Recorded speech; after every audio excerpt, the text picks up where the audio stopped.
வாங்க வணக்கம், எப்படி இருக்கீங்களா? முதல்ல இனிய தமிழ் புத்தாண்டு நல்வாழ்த்துக்கள். நேற்று நாள் இன்னைக்கு தான் உங்களை சந்திச்சிருக்கோம், அதை நான் தெரியப்படுத்திக்கிறேன். ஒரு அருமையான தருணத்தில் நம்ம அடிக்கடி சந்திக்கிறோம். இது அது மாதிரியான ஒரு நல்ல அருமையான தருணம் இன்னைக்கு நமக்கு மீண்டும் அமைஞ்சிருக்கு. ரொம்ப சந்தோஷம். எப்படி சொல்றது, எங்கிருந்து ஆரம்பிக்கிறது? விக்னேஸ்வரன் சார்லேருந்தே ஆரம்பிப்போம். அவர் என்ன பண்ணுவார்னா, அவர் நம்ம மேலே ரொம்ப பிரியம் உண்டு. அந்த பிரியம் எந்த அளவுக்கு இருக்குன்னா, சார் எங்கே இருக்கீங்க சார் அப்படின்னாரு. அந்த ஹைதராபாத்தில் சரிபோதாசன் ஷூட்டிங் இருக்கேன் சார், நாளைக்கு கிளம்பி மலேசியா வந்துட முடியுமா? ஏன் சார்? இல்லை, ஷூட்டிங் இன்னைக்கு முடிஞ்சிருது சார், பட் நான் சென்னை போகணும் சார். இல்லை நீங்கள் ஒன்றும் இல்லை, நான் பெரிய பொருட்செலவில் படம் எடுத்துக்கிட்டு இருக்கேன். இங்கே ஏர் ஏஷியான்னு ஒரு பில்டிங் இருக்குது. அந்த பில்டிங் இப்போ நான் செட்டாக போடணும்னா அதுக்கு ஒரு 5 கோடி ரூபா இல்லாட்டி ஒரு 7 கோடி ரூபாய்க்கிட்ட ஆகும். நீங்கள் வந்தீங்கன்னா அந்த சீனை நான் எல்ஐசி ஆஃபீஸ் மாதிரி கொஞ்சம் கன்வெர்ட் பண்ணி அதில் ஒரு போர்ஷனை நான் இதில் எடுத்துக்குவேன். முடிஞ்சா வாங்க, இல்லைன்னாலும் பரவாயில்ல அப்படின்னா ஏர்போர்ட்டில் ஓடுவேன். அதுக்கப்புறம் கட் பண்ணால் ஜம்ப் கட் பண்ணோன்னா ஹைதராபாத் ஏர்போர்ட்டில் கடை ஓடிட்டு இருப்பேன். ஃப்ளைட்டில் முடிச்சோடனே அங்கே போய் உட்காந்து மீசை எடுத்துடலாமா சார் அப்படின்னாரு. சார் பல படத்துக்கு கண்டினியூட்டியாக போயிட்டு சார், இப்போ சரிபதாசன் இதை மீசை தான் சார் எடுத்தா இந்த படத்துக்கு நல்லா இருக்கும். கொஞ்சம் அதை குறைச்சி காட்டு. இதெல்லாம் ராத்திரி எத்தனை மணிக்கு போகுதுன்னா, பிரதீப் சாரோட ஷூட் பண்ணிட்டு இருக்காரு. ராத்திரி ஒரு 11:30 மலேசியா டைம். அதனால கொஞ்சம் வீசி அப்படி கொஞ்சம் குறைச்சிட்டு இது ஓகே ஆகுங்க. ஓகே பட் முழுக்க எடுத்துட்டா நல்லா இருக்கும்.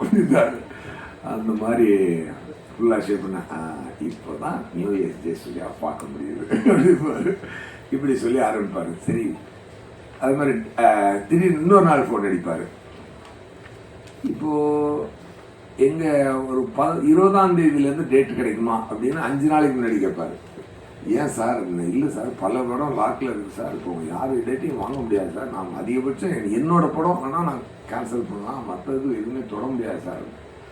இல்லை, பிரதீப் சார் இப்போ இந்த டிராகன் ஒரு படம், அது சார் இது டூடுன்னு ஒரு படம் போகிறாரு, அதனால அதுக்குள்ளே முடிச்சுக்கோங்க அப்படின்னு சொல்கிறாரு. இப்போ நான் அந்த செட்டு போட்டுறேன் சார். என்னை கேட்காம செட்டு போடாதீங்க சார், நான் வரணும்னா அப்புறம் பிரச்சனையாயிடும். அது பரவாயில்ல சார், என்ன எனக்கு கொஞ்சம் ஒரு 50 லட்ச ரூபா வேஸ்ட் ஆகும், ஆயிட்டு போட்டும். அப்புறம் திருப்பியும் மனசு கேட்காதது. சரி, படம் இப்படியெல்லாம் ரெடி ஆயிடுச்சுங்க, ரிலீஸ் டேட்டு தள்ளி போய் திடீர்னு ஒரு நாள் ஃபிக்ஸ் பண்ணிட்டு, இப்போ எப்படி அவருடைய அன்பு தொல்லை எப்படி இருக்குன்னா, சார் என்ன சார் பண்ணிக்கிட்டீங்க? நான் நைட்டு பூரா ஷூட் பண்ணிட்டு 2:11 மணிக்கு எந்திக்கிறேன். ஹலோ சார், என்ன சார் அப்படின்னு. அப்போ நீங்கள் தூங்கி எந்திரிச்சிருக்க, சாரி இது சொல்லும்போது 2:20, அப்போ நீங்கள் தூங்கி எந்திரிச்சிருக்கீங்க. ஆமாம் சார். முடிஞ்சா ஒரு 1/2 hourல கமலா தியேட்டரில் இருந்தீங்கன்னா அந்த மயிலிறக சாங் அவங்க கொண்டாடுறாங்கல்ல, அதோட கூட சேர்ந்து ஒரு டான்ஸ் ஆடிட்டு வந்தீங்கன்னா நல்லாயிருக்கும். இந்த மொமெண்ட் திருப்பி கிடைக்காது. இப்போ சார் நீங்கள் நைட் ஷூட் வேறு இருக்குது சார். இல்லை, நைட் ஷூட் அது அடுத்த படம், நீங்கள் நைட் ஷூட் பண்ணீங்க, அது அப்புறம் ரிலீஸ் ஆக போகுது. பட் இந்த சந்தோஷத்தை நீங்கள் திருப்பி அடைய முடியாது. இப்படியெல்லாம் ஒரு ஒரு ஒரு ஒரு ஸ்வீட்டான ஒரு சுகமான சுமை தான் எங்கள் விக்கி சார். பட் இவ்வளவு சுமைகளை சுமந்தாலும், இவ்வளவு வழிகளை கடந்தாலும், அது எங்களுக்கு மட்டும் அவர் வழி கொடுக்கல. அவரும் பல வழிகளை தாண்டி, பல பெயின்களை தாண்டி அதை ஸ்வீட்டாக எடுத்துக்குவார். அதாவது என்ன எல்லாத்துக்கும் ஒரே காரணம் ஆடியன்ஸை என்டர்டெயின் பண்ணணும் அப்படின்ற ஒரு இதுதான். இதில் ஒரு தரமான படைப்பாக இருக்கணும், இது ஒரு தரமான அவுட்புட் வரணும். அந்த தரத்தில் எந்த குறையும் இருக்கக்கூடாது. அதனுடைய கதை வடிவமாகட்டும், கான்செப்ட் ஆகட்டும். ஏன்னா 2040 சொல்லிட்டு நம்ம வாட்டுக்கு அது ஏதோ ஒரு விஷுவலை கொடுத்து அதை வச்சு படம் எடுத்துட்டு இதுவும் 2040 வந்தால் நமக்கே கொஞ்சம் மூஞ்சி சுழிக்கிற மாதிரி ஆகிடும் இல்லையா? அப்படி இல்லாமல் வா என்னடா விஷுவல், வா என்னடா சவுண்ட், என்னடா சவுண்ட் டிசைனிங், என்னடா காஸ்டியூம்ஸ், என்னடா நடிப்பு, அதெல்லாம் எல்லாமே வந்து ஒரு ரொம்ப அது வந்து சில நேரம் கிராமர் மீறி இருக்கும். கிராமரோடு சேர்த்து பார்த்தோம்னா சில படங்கள் நமக்கு வந்து இந்த கான்டெம்பரரியாக ஒரு ஒரு ஒரு ஒரு பண்ணும்பொழுது அந்த ரெகுலர் ஃபார்மேட்டில் இருக்கவங்களுக்கு வந்து புரியுறது கொஞ்சம் கஷ்டம். ஆனால் ஆடியன்ஸ்கிட்ட பார்த்தீங்கன்னா பட்டு பற்றிக்கும். அதனால தான் அது வந்து எப்பொழுதுமே அந்த தியேட்டரில் போய் மக்களோட பார்க்கும்பொழுது அதில் இருந்தால் சந்தோஷம் அதாவது எனக்கு எங்கெங்கிருந்தோ மெசேஜ் வரும். மலேசியாவிலேருந்து, சிங்கப்பூர்லேருந்து, அப்புறம் டொரண்டோவிலேருந்து எல்லா ஃப்ரெண்ட்ஸும் அதை ரொம்ப நாள் ரேடார்லேருந்து தள்ளியிருக்க ஃப்ரெண்ட்ஸ் எல்லாம் திருப்பி வருவாங்க. ஐயோ பார்த்து ரொம்ப சூப்பராக இருக்கு, அதெல்லாம் வச்சு நம்ம தெரிஞ்சுக்கலாம். சரிடா எல்ஏகே ஹிட்ரா அப்படின்னு சொல்லி தியேட்டர்ஸ் நம்ம ஜெகன் சார் சொன்ன மாதிரி எல்லா தியேட்டர்ஸ்ட்டு போகும்போது என்ன ஒரு அற்புதமான ஒரு ரெஸ்பான்ஸ். அதாவது பிரதீப் சாருக்கு வந்து ஒரு இறைவனுடைய பிளெஸிங் நல்லா இருக்கு ஆக்சுவலாக. அவர் ஒரு அதாவது அந்த ஆடியோ ரிலீஸில் என்கிட்ட சொல்லியிருந்தார் சார். அது வந்து இந்த நான் ஹயாத்துக்கு ஒரு 5 ஸ்டார் ஹோட்டலுக்கு வந்ததே எஸ்.ஜே. சூர்யா சாரை பார்க்கறதா தான் ஃபஸ்ட் டைம் அப்படின்னு சொல்லி ஒரு மனிதர் இன்றைக்கி வந்து ஒரு 100 கோடி பிஸ்னஸுக்கு உண்டான ஒரு ஹீரோவாக இன்றைக்கி வளர்ந்துருக்காருன்னா அது எவ்வளோ பெரிய இறைவனுடைய சப்போர்ட் தான். Really I feel very happy for. நான் நிறைய அவரும் சொன்னார், ரொம்ப he was very kind enough to say that. அது இன்னும் எனக்கே ஞாபகம் இல்லை, பட் ஆனால் நான் மனசில் பட்டதை சொல்லுவேங்க. நான் யாராக இருந்தாலும் என் மனசில் பட்டதை சொல்லுவேன். எனக்கு வந்து ஒரு டைரக்டர் வந்து ஒரு கதை சொன்னார். அப்போ வந்து அதில் எனக்கு இந்த கரெக்ஷன் வேணும்னு பண்ணி கொண்டு வந்தார். இல்லை இந்த இன்னொரு கரெக்ஷன் வேணும்னு அதையும் பண்ணுறேன் சார் அப்படின்னார். அப்புறம் ஒரு விஷயம் பொறுங்க, எனக்கு ஒரு வாழ்க்கை இருக்குது, நான் போய்கிட்டு இருக்கேன். நான் வேணும்னு சொல்லி நீங்கள் வந்து பல மாற்றங்கள் பண்ணி உங்கள் வாழ்க்கையை இழந்துடாதீங்க. அதனால் இந்த படத்தில் நான் இல்லைன்னாலும் பரவாயில்ல, நீங்கள் யாரையும் வச்சு நல்லா படம் எடுத்து சந்தோஷமாக இருங்க அப்படின்னு சொல்லி மனசில் பட்டதை நான் சொல்லி அந்த படம் மிகப்பெரிய ஹிட்டு. அப்படி ஒரு அந்த படம் லப்பர் பந்து. ஸோ நான் செல்ஃபிஷாக பிஹேவ் பண்ணியிருந்தா அதுக்குள்ளே 2 கரெக்ஷன் சொல்லி அவர் தான் டேரக்டர்லாம் நம்ம சொன்னது செய்கிறாரு அப்படின்னு சொல்லி அதுக்குள்ளே நான் போயிருக்க முடியும். எனக்கு என்னுடைய சென்சிபிலிட்டி ஏரியாவில் சில விஷயங்கள் இருந்ததுனால அதை மட்டும் சொல்லி இந்த படம் பெரிய ஹிட்டாகும். அந்த மாடு சீனை கூட நான் சொன்னேன், எப்படி பண்ணியிருந்தீங்க சார் அப்படின்னு சொல்லி தான். அது எப்படி சார் ஒரு மாடையும் ஒரு ஒரு கிளவி வச்சுட்டு இவ்வளோ பெரிய ஒரு எமோஷனை க்ரியேட் பண்ணுறீங்கன்னு சொல்லி அதே மாதிரி இந்த படத்தினுடைய ஆரிஜினல் அது அப்போ அப்போ வந்து அதே மாதிரி இந்த பிரதீப் சாரை நான் மீட் பண்ண சொல்லியிருக்கேன். அவர் நடிச்சு காட்டும்போது பார்த்துருந்துருக்கேன். அவர் சொல்லுவேன், சார் நீங்கள் இப்போ நல்லா நடிக்கிறீங்க சார், நீங்கள் சூப்பராக வருவீங்க, நீங்களே நடிக்கலாமே அப்படின்னு நான் சொல்லியிருந்தேன் அவர்கிட்ட. நான் சொன்னேன், அதுக்கப்புறம் ரீகலெக்ட் பண்ணி பார்த்தேன். நீங்கள் மான்ஸ்டர் லொக்கேஷனுக்கு வந்து எனக்கு மைண்டில் ஞாபகம், பட் அந்த இதை சொன்னது எனக்கு ஞாபகம் இருக்குது. பட் அப்படி சொல்லி நடந்த ஒரு 7 வருடத்திற்குள் ஒரு மனிதன் 0 to ஹீரோ ஆகிறான்னா அப்போ வந்து கடவுள் எவ்வளோ பெரிய அனுபவத்தை கொடுத்துருக்கான். Really I wish you a very great success sir. Vigneswaran sir இந்த படத்தில் மற்ற படங்களை விட இந்த படத்தில் அவர் உங்களுக்கு கொடுத்துருக்க ஒரு அழகான விஷயம் என்ன அப்படின்னு சொன்னால், you look the best in your career so for. இதை விட இன்னும் நல்ல லுக்குலாம் வரணும், நல்ல வளர்ச்சி உங்களுக்கு வரணும். அதனால் I really wish you from the bottom of my heart. Okay, அது மாதிரி ஒரு அழகான லுக்கு, நல்ல ஃபோட்டோகிராஃபி, ரவிவர்மன் சார் அந்த லைட்டிங் இதில் எல்லாம் வந்து உங்களை வந்து ஒரு நல்ல ஒரு சம்வேர் ஐ ஃபெல்ட் ஒரு நல்ல ஒரு நம்ம ஒரு ஒரு ஹிந்தி ஹீரோவுக்கு உண்டான காஸ்டியூம்ஸ், விஷுவல்ஸ் அந்த இதெல்லாம் கொடுத்து அந்த மாதிரி ஒரு ஹிந்தி ஹீரோன்றதுனால நம்ம அப்படின்னு சொல்லலாம். அது என்ன சொல்லுவாருன்னா ஒரு தரமான ஒரு லுக்கில் அவங்க வந்து ரொம்ப அழகாக ப்ரெசென்ட் பண்ணியிருந்தாரு விக்கி சார். அது வந்து உண்மையாகவே அது ஒரு நல்ல உங்களுக்கு நீங்கள் அது உங்களோட பர்ஃபார்மன்ஸ் கூட ரொம்ப சட்டிலாக இந்த கேரக்டர் வைபு வாசுவா அதை வந்து கரெக்டாக ப்ரெசென்ட் பண்ணியிருந்தார். அது ரொம்ப நல்லா கரெக்டாக. நான் ஒரு ஸ்கூல் ஈவெண்ட்டுக்காக போயிருந்தேன் எங்கள் ஃபேமிலி ஈவெண்ட்டுக்கு. அப்போ அவங்க வந்து ஒருத்தர் வந்து இந்த மாதிரி நாளைக்கு நான் படத்துக்கு போகிறேன், பாப்பா வந்து கூப்பிட்டு போகணும்னு சொல்லிச்சு. இது வந்து ஃப்ரைடே, ஓகே சாரி சாட்டர்டே. நான் ஃப்ரைடே பார்த்துட்டு நான் மறுநாள் போகிறேன் அந்த ஈவெண்ட்டுக்கு. சாட்டர்டே சொல்லுவாங்க நாங்கள் நாளைக்கு போகிறோம், சண்டே போகிறதுக்கு வச்சுருக்காங்க. அப்போ என்ன அப்படின்னு சொல்லிட்டுனா அவங்க பாப்பா என்ன படிக்கிறாங்க சார், 4th ஸ்டாண்டர்ட் அப்படின்னாரு.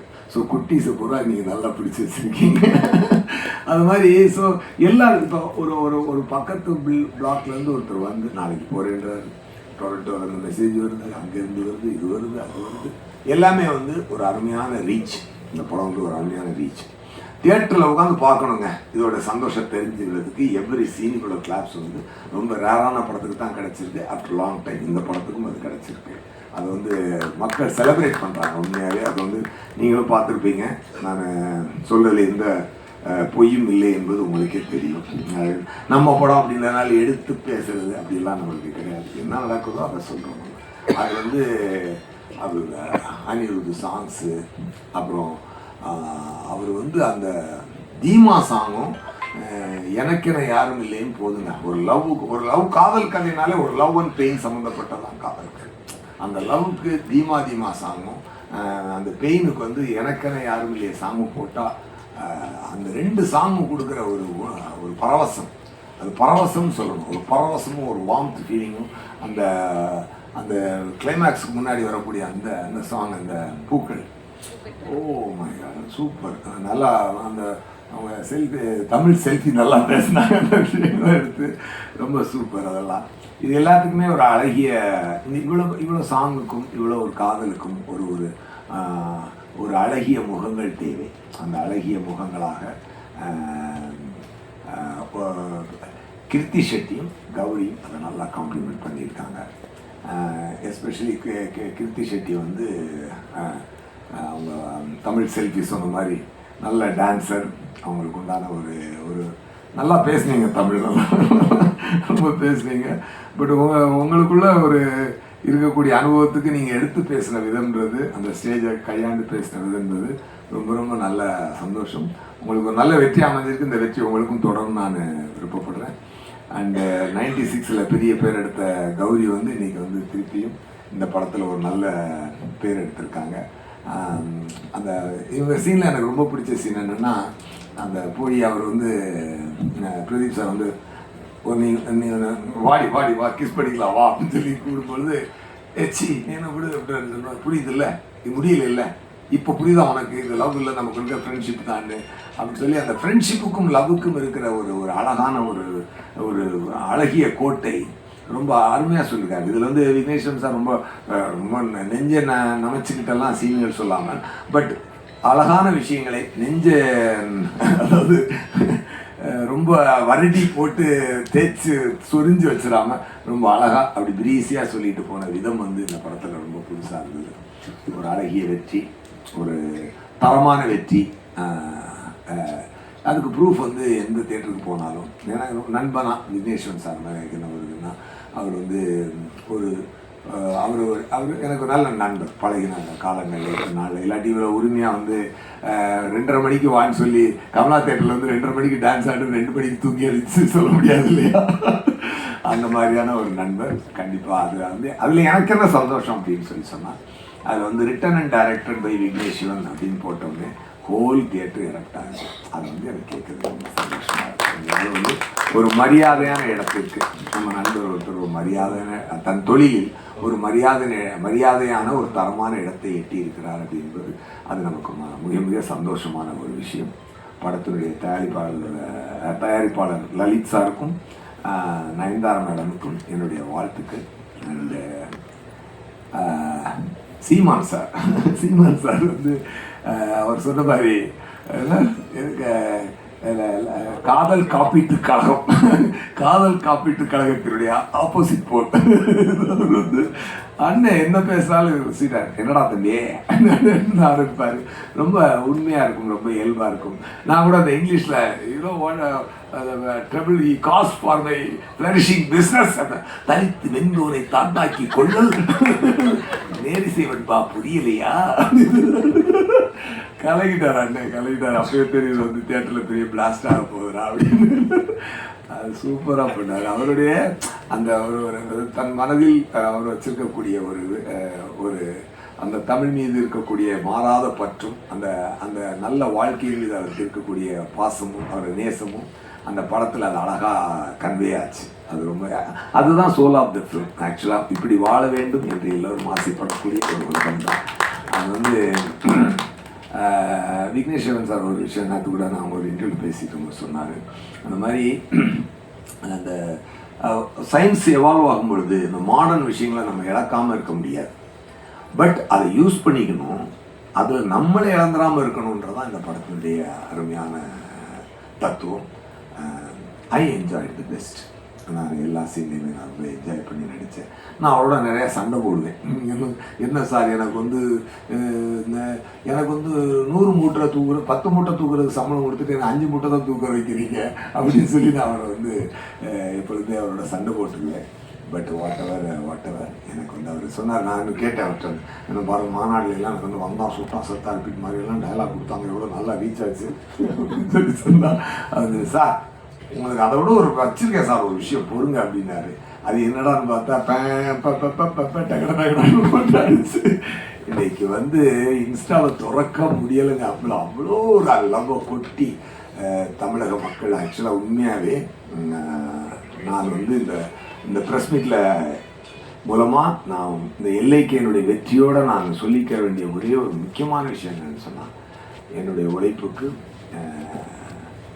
மக்கள் கொடுக்குற அன்பு அது வந்து ரொம்ப சந்தோஷமாக இருக்குது. அந்த தியேட்டரில் பார்த்துட்டு அது என்னங்க அது என்ன ரெஸ்பான்ஸ், என்ன ஒரு சந்தோஷம். அது எனக்கு என்ன சந்தோஷம்னா, நம்மளுக்கு இறைவன் கொடுத்த இந்த ஒரு ஒரு ஒரு இந்த கலை நம்மளை செய்யும் பொழுது அது மக்களை இவ்வளோ சந்தோஷப்படுத்தும் போது that is the highest pleasure I am getting in the world. Really, thank you so much. And நல்ல ஒரு வெற்றியை கொடுத்ததற்கு ரொம்ப நன்றி. இந்த டீம் சார்பாக ப்ரெஸ் சார்பாகவும் நீங்களும் எப்பொழுதுமே இந்த படத்தை வந்து எங்களுக்காக நாங்கள் நல்ல விஷயங்கள் செய்யும் பொழுது பாராட்டி, தவறுகள் செய்தால் தட்டி கேட்டும் எங்களை வந்து வழி நடத்திட்டு இருக்கீங்க. உங்களுடைய சப்போர்ட்டுக்கும் உங்களுடைய பங்களிப்புக்கும் மனமார்ந்த நன்றி. அது லவ் இன்சூரன்ஸ் கம்பெனி அப்படின்னு பார்த்தாங்க. அந்த எல்ஐசி பிரச்சனையால் அது லவ் இன்சூரன்ஸ் கேர் போட்டு கம்பெனி இருந்தாலும் எல்ஐபி லவ் இன்சூரன்ஸ் அதுக்கு அது என்னது லவ் இன்சூரன்ஸ் ப்ரோக்ராம் ஏதோ போட்டு சரி வேண்டாம் அப்படி எல்ஐகேன்னு போட்டுடலாம் அப்படின்னு சொல்லி அப்படி ஒரு ஃபிக்ஸ் ஆனார். என்ன சார் அப்படின்னா கம்பெனி அப்படின்னாரு. கம்பெனி இந்த கம்பெனி ஒரு மாதிரி சவுண்டிங் டிஃப்ரெண்ட்டாக இருக்குது. அப்போ என்னென்னா அப்படின்னால கொம்பு அப்படின்னு எனக்கு மைண்டில் வருது. ஸோ கொம்பு என்பது வந்து ஒரு மாட்டுக்கு ஒரு காளைக்கு அழகு என்பது கொம்பு. பசுவுக்கு கொம்பு இருக்காது, ஆனால் காளைக்கு கொம்பு இருக்கும். அது வந்து ஒரு ப்ரைட். அந்த ஒன்றுக்கு வந்து அந்த உடனே யாராவது போட்டுறாங்க இப்போ பொம்பளை என்ன ப்ரைட் இல்லைன்னு சொன்னால் எதே சொல்லியாங்க அப்படின்னு அதில் வேற ப்ரைட் இருக்கு. ஓகே, இது வந்து ஒரு ப்ரைட். அது மாதிரி அந்த ஸோ லவ் இன்சூரன்ஸ் கம்பெனி அப்படின்னு சொல்லி அந்த கொம்பு சின்னமாக வச்சு சொல்லும் பொழுது அதுக்கு ஃபர்ஸ்ட் ஃபேன்ஸ் யாருன்னு பார்த்தீங்கன்னா விக்கி சாரோட உலகு உயிர் தான் அந்த கம்பெனிக்கு ஃபர்ஸ்ட் ஃபேன். அங்கிள் கம்பெனி அப்படின்னு. ஸோ அப்போ நினச்சேன் சரிடா இது எல்லாருக்கும் பிடிச்சிரும் அப்படின்னு. அதே மாதிரி எல்லாருக்கும் அது பயங்கரமாக ரீச் ஆச்சு. Every thing about concept, about look, about performance, about visuals எல்லாமே தரம். வெற்றி கிடைக்கும். ஒரு அழகான வெற்றி எப்போது தான் கிடைக்கும். அது நம்ம மெனக்கிடும்போது மட்டும்தான் கிடைக்கும். அந்த மெனக்கிடலை டெஃபினட்டாக நாங்கள் எல்லாருமே we followed Vigneswaran sir. He made it great. Thank you so much. எல்லாருக்கும் வணக்கம். நான் தான் மனஸ்வி. ஃப்ளாஷ் சித்திரை டிவிக்கு லைக் பண்ணுங்கள், ஷேர் பண்ணுங்கள், சப்ஸ்கிரைப் பண்ணுங்கள், கமெண்ட் பண்ணுங்கள். மறக்காமல் அந்த பெல் ஐக்கானையும் கிளிக் பண்ணிடுங்க. அப்போ தான் உங்களுக்கு நோட்டிஃபிகேஷன்ஸ்லாம் வரும். Thank you all. பை.